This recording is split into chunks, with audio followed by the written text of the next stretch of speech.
The Lothemian Archives, Season 1, The Fox and the Fallen Dynasty. Episode 1, The Melody That Stayed. The song mentioned in this episode is Foxfire Blooms by artist Archivist Kaylee.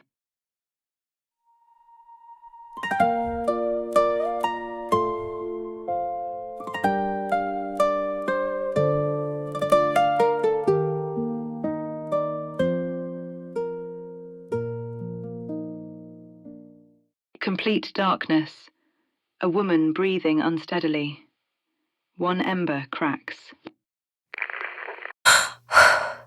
The dream always begins before I realize I am asleep. There is a woman standing at the far end of a palace hall. An empress, I think.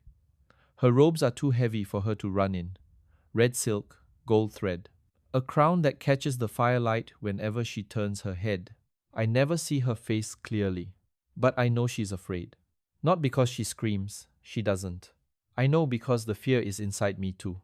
Every time, I try to reach her. Every time, the hall becomes longer. A wooden beam falls. Wait, then comes the despair. It is worse than the fire. It is the certainty that something has already ended, and that neither of us can change how it will be remembered. The fire surges. Evan gasps awake in his bedroom. That was the 6th night. Same woman, same hall, same fire. By the 6th morning, waking up no longer felt like relief. The heat disappeared, but the fear stayed behind. So did the grief. I had never lost anyone in a palace fire. I had never met an empress.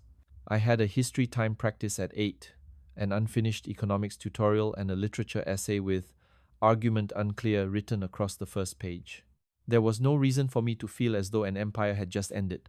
Evan hums the recurring notes of the melody. The melody had started after the first dream. At breakfast, I caught myself humming it.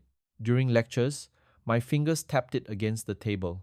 On the train, I heard it beneath the brakes. I told myself it was just a song stuck in my head. The problem was that I could not remember hearing the song. At school. Your promotional exams are not far away. By now, your essays need a clear argument from the introduction. Meridian High had turned every week into a warning about the next one. I was in my first year in the arts stream, history, literature, and economics. I chose it because history had been my best subject at South Harbour. It was the one class where I never felt as though everybody else had received instructions I had missed. That changed in high school. Everyone read faster, wrote faster, raised their hands while I was still trying to work out what the question meant. My teachers kept writing the same things about my essays. Too descriptive. Where is your argument? You know the content, Evan, but what are you trying to say? I didn't know. Lately, that seemed to be the answer to everything. In the evening. Evan returns to his room in his flat, drops his bag, and opens his laptop. That evening, while looking for my history lecture slides, I saw the audio file. Foxfire Blooms. I remember I had apparently opened it 5 days earlier from a small artist's blog. I did not remember downloading it. I did remember the cover, a young woman with purple curls and violet eyes wearing a dark chi pao. Archivist Kaylee.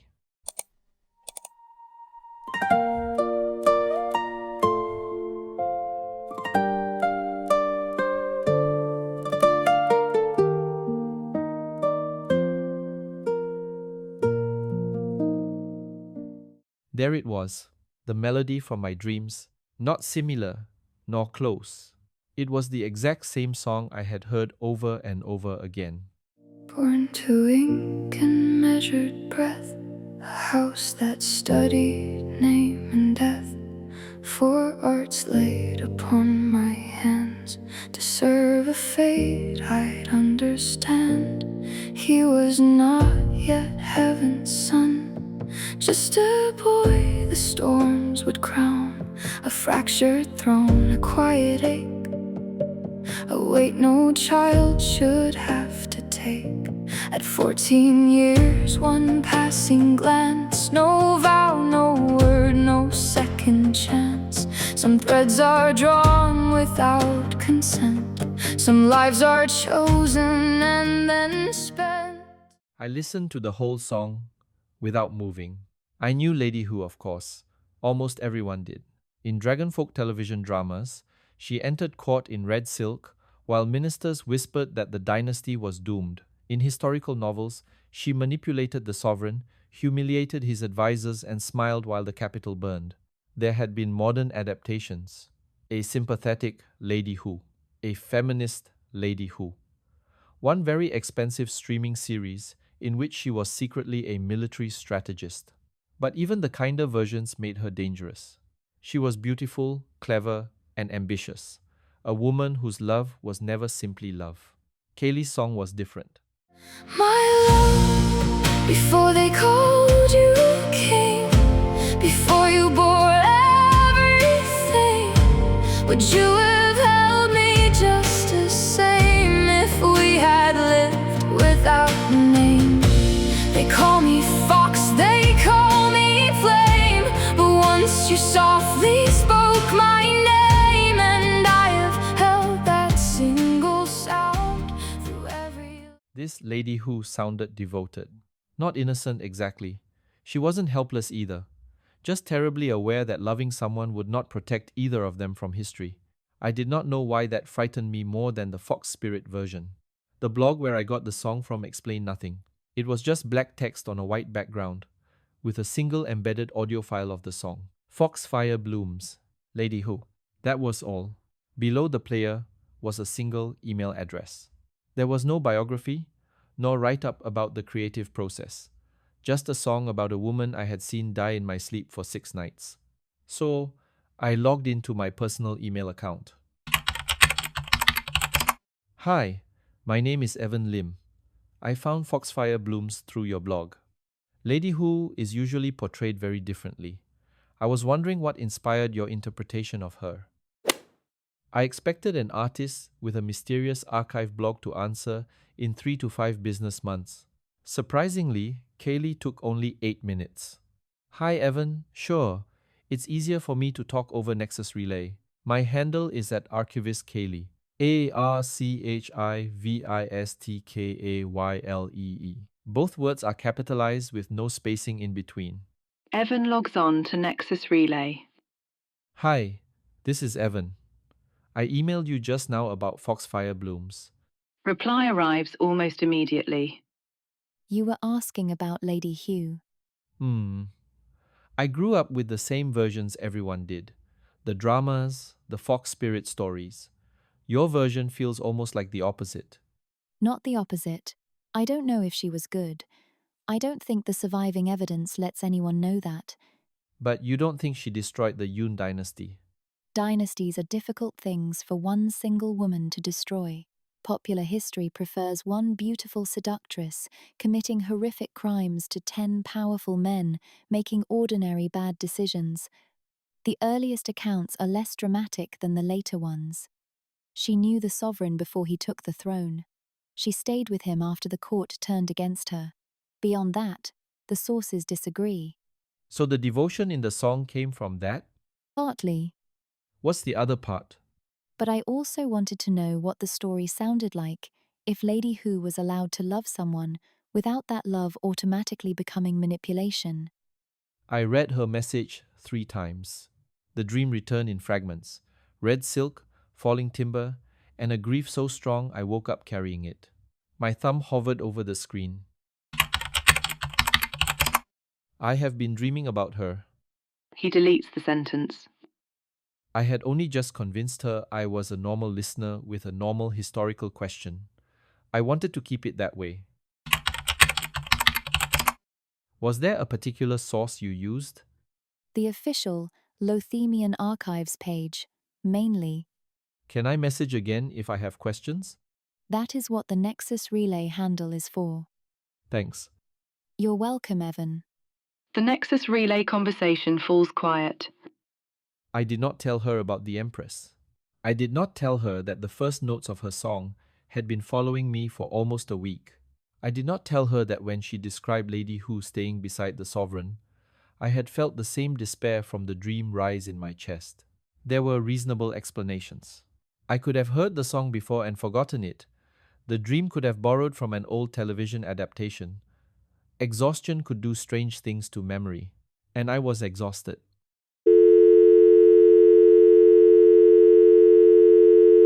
Hey Evan, can you redo slide 7? Also, are you free to present our whole section tomorrow? Extremely exhausted. At 1:38 that night, I went on the Lothemian Archives website.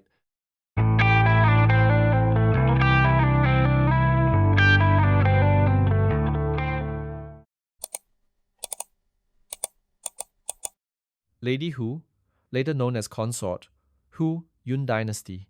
The article was historically accurate, as far as I knew. It described the uncertainty around her birthplace, her relationship with the future sovereign before his accession, her arrival at court, the accusations made against her after Yun began to weaken. It separated contemporary records from stories written centuries later. There were no declarations that she had been secretly virtuous, no claims that the fox spirit legends were completely meaningless. Modern dragonfolk portrayals commonly combine Lady Hu with later fox spirit traditions. These depictions remain culturally influential, but should not be treated as contemporary evidence. It was careful, almost disappointingly careful. Nothing about dreams, nothing about songs appearing before you heard them. Near the bottom was a gallery of later images. The familiar Lady Hu appeared first, pale face, red mouth, foxfire curling around her hands, then a modern television poster, then a much older painting. I stopped scrolling. The painting showed a woman in ceremonial red and gold standing inside a palace hall. There was no fire, but I knew the shape of the windows. I knew the carved pillars. I knew where the roof beam would fall. And although the painted woman's face had faded with age, I knew her too. Lady Hu. I looked at the woman in the painting, then at Kaylee's name on my phone. I still did not tell her about the dreams.